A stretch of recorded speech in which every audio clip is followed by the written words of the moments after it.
There's this myth that dirt's the enemy of machines. It's not true.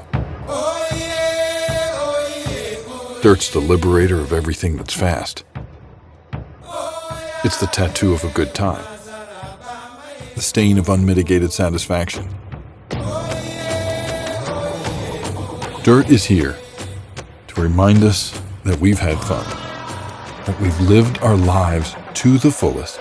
Consequences be damned. But then again, when it's clean, it does sound better.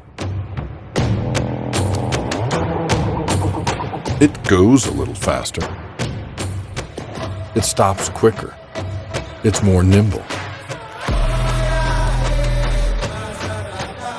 I'm not sure if I like it more when it's dirty or when it's clean.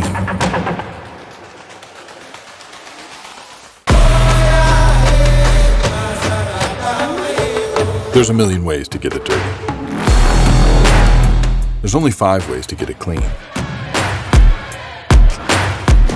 We don't fear dirt. We embrace it.